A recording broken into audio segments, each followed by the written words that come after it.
ഒത്തിരിയധികം തിരക്കുണ്ടായിരുന്നൊരു ദിവസം. ഇങ്ങനെ ഈശോ ഒത്തിരി യാത്ര നടത്തിക്കൊണ്ടിരിക്കുകയാണ്. ശതാധിപൻ്റെ ഭൃത്തിനെ സൗഖ്യപ്പെടുത്തുന്നു. അതിനുശേഷം വലിയൊരു ടൗണിലേക്ക് ചെന്ന് നൈൻ എന്ന പേരുള്ള പട്ടണത്തിൽ ചെന്ന് അവിടെ വിഷമിച്ചിരിക്കുന്ന ഒരു ചേച്ചിയെ നമ്മളതൊക്കെ വായിച്ചിട്ടില്ലേ?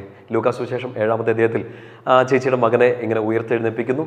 ആ ചേച്ചിയോട് പറയണു കരയണ്ട എന്നൊക്കെ പറഞ്ഞ് ഈ പയ്യനെ ഉയർത്തെഴുന്നേൽപ്പിക്കുന്നു. ഭയങ്കര തിരക്കുള്ളൊരു ദിവസമാണ്. അങ്ങനെ at the end of the day ഈശോയ്ക്ക് നന്നായിട്ട് വിശന്നു തോന്നുന്നു.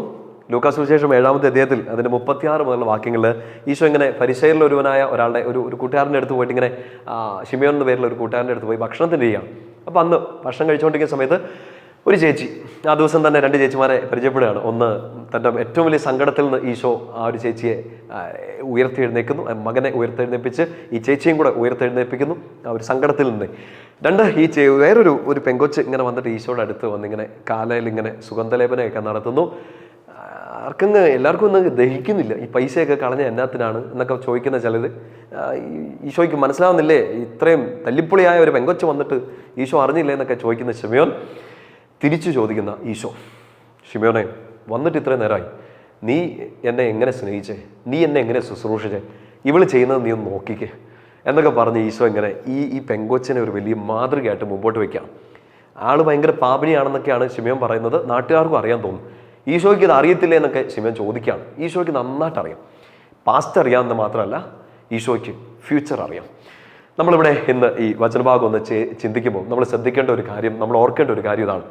ഇതിപ്പോൾ ഈ ഒരു വലിയ തിരക്ക് പിടിച്ച ദിവസം ഈശോ ചെയ്ത കുറേ അത്ഭുതങ്ങൾ എന്നൊക്കെ മാത്രമല്ല, ശിമയോനെ പോലെ കുറേ ആൾക്കാരെ നമ്മുടെ ചുറ്റും ഉണ്ടാകാം. ചിലപ്പോൾ നമ്മുടെ മനസ്സ് തന്നെ ആയിരിക്കാം നമ്മളോട് ഇങ്ങനെ പറയായിരിക്കും, ഈശോ എന്നെ സ്നേഹിക്കുമോ, ഈശോ എന്നെ പരിഗണിക്കുമോ, ഞാൻ ചോദിക്കുന്ന ചോദ്യങ്ങൾക്കോ ഞാൻ പ്രാർത്ഥിക്കുന്ന പ്രാർത്ഥനയ്ക്കോ ഈശോ ഉത്തരം തരുമോ. കാരണം ഞാൻ എന്നാന്ന് ഈശോയ്ക്ക് നന്നായിട്ട് അറിയാമല്ലോ.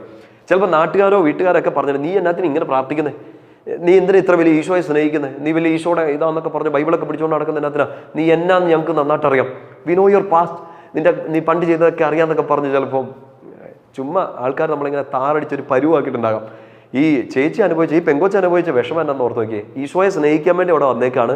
ഈശോയ്ക്ക് ഈ സുഗന്ധലേപനമൊക്കെ നല്ല വില കൂടിയ സുഗന്ധലേപനമൊക്കെ നടത്തുന്നു. ഈശോയുടെ സ്നേഹം ഒന്ന് പ്രകടിപ്പിക്കാൻ നോക്കുകയാണ്. കാരണം നേരെ നിൽക്കാനുള്ള ഒരു കോൺഫിഡൻസ് ഒന്നുമില്ല. അതുകൊണ്ട് ഈ കാൽച്ചോട്ടിലൊക്കെ പോയി ഭയഭക്തി ബഹുമാനത്തോടെ സ്നേഹത്തോടെ ഇച്ചിരി പരിഗണനയെങ്കിലും കിട്ടുമെന്നൊക്കെ വിചാരിച്ച് ഈ പെങ്കൊച്ചിയിലാണ്. കാരണം ഷീ ഫൗണ്ട് ഹെർ ലവ്, അവളുടെ യഥാർത്ഥ സ്നേഹിതനെ, യഥാർത്ഥ പ്രണയത്തെ അവളെ കണ്ടുപിടിക്കുന്ന സമയമായിരുന്നു. അപ്പോൾ നാട്ടുകാരൊക്കെ പലതും ഇങ്ങനെ കടന്ന് വിളിച്ച് കൂപ്പിക്കൊണ്ടിരിക്കുകയാണ്. ഈശോയ്ക്ക് പറയാനുള്ള ഒറ്റ കാര്യം ഉണ്ടായിരുന്നു. ശിമയോനോട് ചോദിക്കുന്നുണ്ട്, ഇതൊക്കെ നീ ഇതൊന്നും ചെയ്തില്ലോ എന്ന്. ഇവളെന്നെ ഭയങ്കരമായിട്ട് സ്നേഹിച്ചു, അധികമായിട്ട് സ്നേഹിച്ചു. She loved me much. സുവിശേഷത്തിൻ്റെ ആ വാക്യം ഇങ്ങനെയാണ് നമ്മൾ വായിക്കുക. ലൂക്കാ 7 അതിൻ്റെ 47-ാം വാക്യം, ഇവളുടെ നിരവധിയായ പാപങ്ങൾ ക്ഷമിക്കപ്പെട്ടിരിക്കുന്നു, എന്തെന്നാൽ ഇവൾ അധികം സ്നേഹിച്ചു. She loved more. നമ്മളിന്ന് കേൾക്കുമ്പോഴേ ഈ അവിടെ നടന്നൊരു സംഭവമായിട്ടൊന്നും ചിന്തിക്കല്ലേ. ഇപ്പം മുമ്പേ പറഞ്ഞില്ലേ, നമുക്കും ഇങ്ങനെയൊക്കെ ചോദിക്കാൻ തോന്നുന്നുണ്ട്, കർത്താവ് എന്നെ അനുഗ്രഹിക്കുമോ, ഇല്ലെങ്കിൽ ഞാൻ ഇത്രയൊക്കെ ഒരു പാപമൊക്കെ ചെയ്തതല്ലേ, ഈശോ മൈൻഡ് ചെയ്യുമോ. നമ്മൾ തോന്നിയിട്ടുണ്ടാകാം, മറ്റുള്ളവരും നമ്മളെക്കുറിച്ചൊക്കെ പറഞ്ഞിട്ടുണ്ടാകും. പക്ഷേ നമ്മൾ ചിന്തിക്കേണ്ടത്, what is he thinking, Isho എന്നെ വിചാരിക്കുന്നത്, ഈശോ എന്നെ വിചാരിക്കുന്നത്. ഈ കണക്കുകളൊക്കെ സൂക്ഷിച്ചുകൊണ്ടിരിക്കുകയാണോ?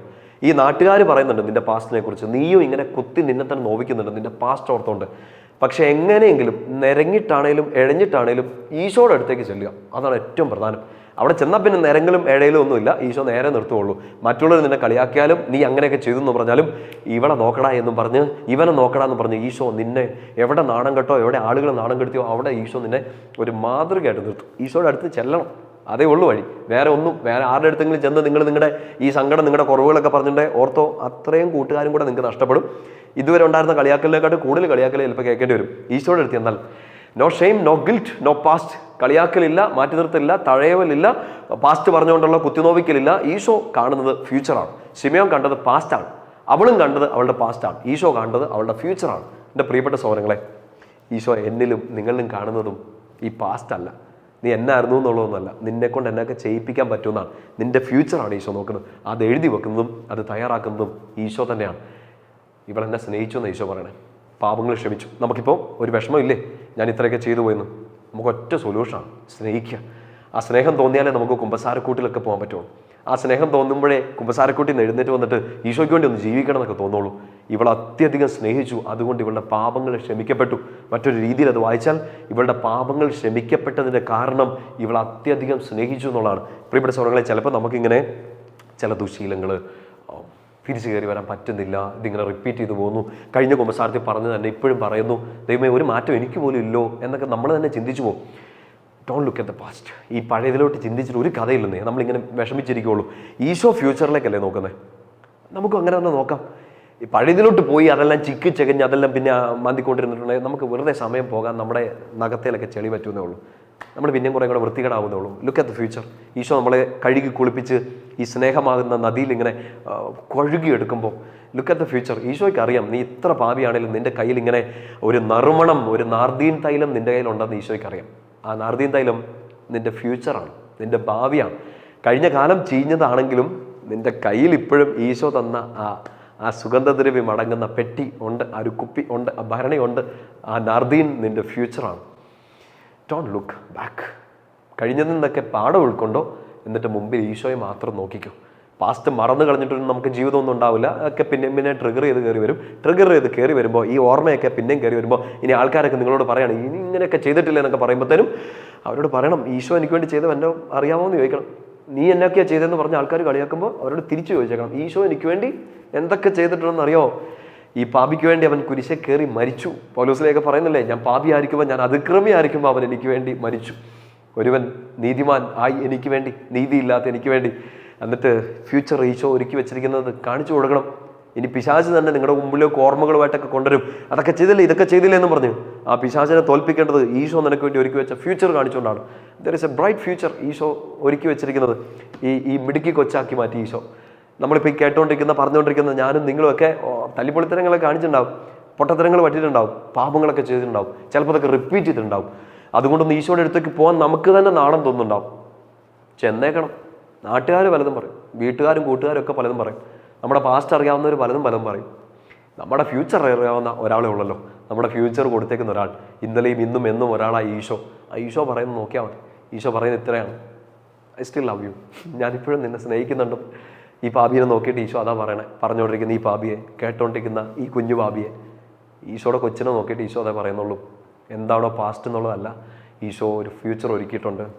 And wake up, getup. പഴയതൊക്കെ അങ്ങ് തട്ടിക്കുടഞ്ഞ് കളഞ്ഞിട്ട്, പൊടിയൊക്കെ തട്ടിക്കളഞ്ഞിട്ട് എഴുന്നേക്ക്.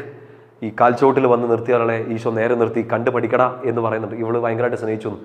നിങ്ങളെയും ഈശോ നിർത്തും. എവിടെയൊക്കെ നാണം കിട്ടോ അവിടെയൊക്കെ ഈശോ ഉയർത്തെഴുന്നേൽപ്പിക്കും നിങ്ങളെ. അതിനുള്ള വലിയ കൃപ ലഭിക്കട്ടെ. ഏറ്റവും അടുത്ത ദിവസം ഒന്ന് പോയിട്ടൊന്ന് കുമ്പസാരിക്കണം കേട്ടോ. നന്നായിട്ടൊന്ന് ആത്മപരിശോധന നടത്തി നന്നായിട്ടൊന്ന് പോയി കുമ്പസാരിക്കുക. ആ നാർദീൻ തൈലങ്ങ് വരട്ടെ.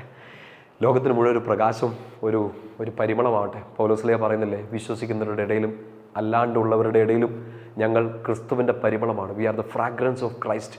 ഈശോ എന്ന് കെട്ടിപ്പിടിച്ചാൽ ആ നാർദീൻ തൈലത്തിൻ്റെ നറുമണം പിന്നെയും വർദ്ധിക്കും. അങ്ങനെ നിങ്ങൾക്ക് ഈശോയെ കെട്ടിപ്പിടിക്കാൻ പറ്റുന്ന ഒരു സമയമാണ് കുമ്പസാരം. നന്നായിട്ടൊന്ന് പോയി കുമ്പസാരിക്കുക. Come back to the holiness. വലിയ വിശുദ്ധിയിലേക്ക് വരിക. ഈശോ അനുഗ്രഹിക്കട്ടെ. പിതാവിൻ്റെയും പുത്രൻ്റെയും പരിശുദ്ധാത്മാവിൻ്റെ നാമത്തിൽ ആമേൻ.